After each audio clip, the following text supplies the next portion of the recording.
Hello every one, welcome to நம்ம taste channel. இன்றைக்கி நம்ம வீடியோவில் தமிழ்நாடு ரேஷன் கார்டில் நியூ மெம்பர் எப்படி ஆட் பண்ண போகிறோம் அப்படின்றத தான் பார்க்க போகிறோம். அதுக்கு உங்கள் மொபைல் ப்ரௌசரில் ஐபிஐடி அப்படின்னு ஃபைன் பண்ணணும். சர்ச் பண்ணிங்கன்னா ஃபஸ்ட்டு லிங்க் வரும். அந்த ஃபஸ்ட் லிங்க்கை கிளிக் பண்ணிங்கன்னா உங்களுக்கு வந்து ஒரு பேஜ் ஓப்பன் ஆகும். அந்த பேஜில் மேலே சர்ச்ன்ற ஆப்ஷன் இருக்கும். அதில் ரேஷன் கார்டு அப்படின்னு டைப் பண்ணிவிட்டு சர்ச் பண்ணிங்க அப்படின்னா நெக்ஸ்ட்டு பேஜ் போகும். ஸோ நெக்ஸ்ட் பேஜில் வர ஃபஸ்ட்டு இமேஜ், அந்த இமேஜை நீங்கள் கிளிக் பண்ணிங்க அப்படின்னா நெக்ஸ்ட் பேஜ் போகும். அந்த பேஜில் ஸ்க்ரால் பண்ணிங்க அப்படின்னா கீழே வந்து டவுன்லோட் அப்ளிகேஷன் அப்படின்ற டெக்ஸ்ட் இருக்கும். அந்த டெக்ஸ்ட்டை கிளிக் பண்ணிங்கன்னா உங்களோட கூகுள் ப்ளே ஸ்டோர் ஓப்பன் ஆகும். ஸோ ஆல்ரெடி நான் அப்ளிகேஷன் இன்ஸ்டால் பண்ணனால எனக்கு ஓப்பன் காட்டுது. உங்களுக்கு நியூ மெம்பராக இருந்தீங்கன்னா இன்ஸ்டால்னு காட்டும். அதை கொடுத்து நீங்கள் இன்ஸ்டால் பண்ணலாம். இல்லை டைரெக்டாக கூகுள் ப்ளே ஸ்டோரில் போயிட்டு மீரா ரேஷன் அப்படின்ற டைப் பண்ணிங்கன்னா ஃபஸ்ட்டு வர அப்ளிகேஷனை கிளிக் பண்ணி ஓப்பன் பண்ணிக்கணும். இன்ஸ்டால் பண்ணி முடிச்சதுக்கப்புறம் உங்களோட லாங்குவேஜ் செலக்ட் பண்ணணும். உங்களோட லாங்குவேஜ் செலக்ட் பண்ணதுக்கப்புறம் லாகின் பேஜ் வரும். லாகின் பேஜில் உங்களோட ஆதார் கார்டு என்ட்ரி பண்ணணும். ஸோ ஆதார் கார்டு என்ட்ரி பண்ணிவிட்டு கீழே இருக்கிற கேப்சாவை டைப் பண்ணிவிட்டு லாகின் ஓடிபி அப்படின்றத கொடுத்தீங்க அப்படின்னா உங்கள் ஆதார் கார்டு எந்த மொபைலோட லிங்க் ஆகியிருக்கும் அந்த மொபைலுக்கு வந்து ஓடிபி வரும். அந்த ஓடிபியை நீங்கள் வந்து டைப் பண்ணதுக்கப்புறம் எம்பின் அப்படின்ற ஒரு ஆப்ஷன் காட்டும்.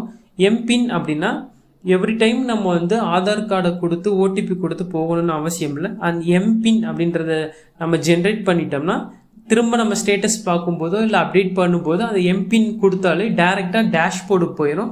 நீங்கள் ஒவ்வொரு டைமும் ஆதார் கார்டு கொடுத்து ஓடிபி கொடுக்கணும்னு அவசியம் கிடையாது. அதனால தான் அந்த எம்பின்னை வந்து நம்ம ஜென்ரேட் பண்ணிக்கணும். ஸோ எம்பின் ஜென்ரேட் பண்ணதுக்கப்புறம் உங்களுக்கு டேஷ்போர்டு ஓப்பன் ஆகும். அந்த டேஷ்போர்டில் வந்து உங்களோட ஃபேமிலியோட தலைவன் இல்லை தலைவியோட டீட்டெயில்ஸ் அது ஷோ ஆகும்.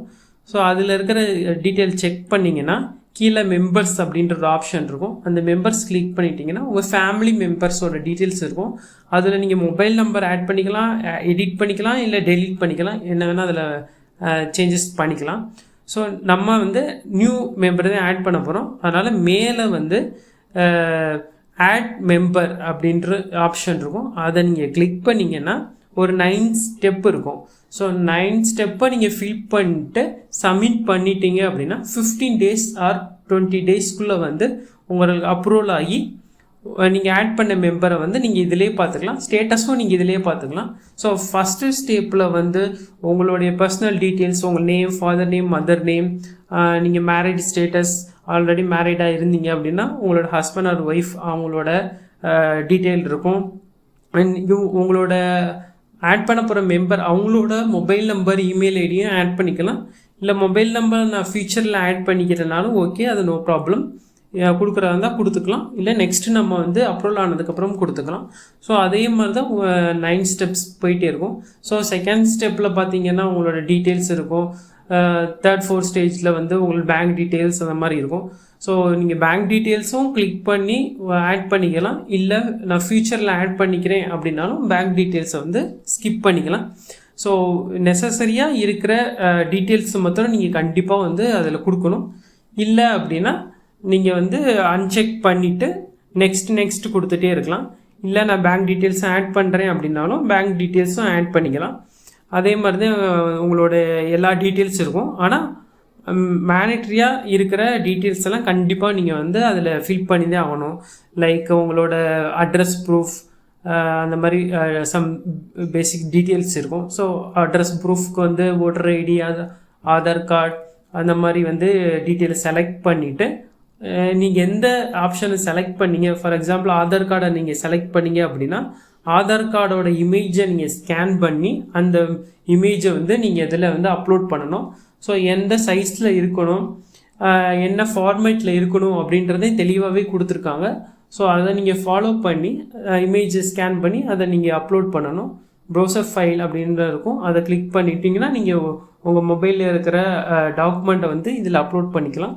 இப்படி 1 by 1 ஸ்டெப்பாக ஃபாலோ பண்ணிட்டு 9th ஸ்டெப்பில் வந்து சம் டேர்ம்ஸ் அண்ட் கண்டிஷன்ஸ் இருக்கும். ஸோ டேர்ம்ஸ் அண்ட் கண்டிஷனை கிளிக் பண்ணிவிட்டு சப்மிட் பண்ணிங்க அப்படின்னா ஒரு ஓடிபி ஜென்ரேட் ஆகும். சேம் ஆல்ரெடி உங்களோட ரிஜிஸ்டர் பண்ண ஆதார் கார்டுக்கே கார்டில் இருக்கிற மொபைல் நம்பருக்கே அந்த ஓடிபி ஜென்ரேட் ஆயிரும். ஸோ நீங்கள் அந்த ஓடிபியை என்ட்ரி பண்ணிட்டீங்க அப்படின்னா உங்களோட ஃபார்ம் வந்து சப்மிட் ஆயிரும்.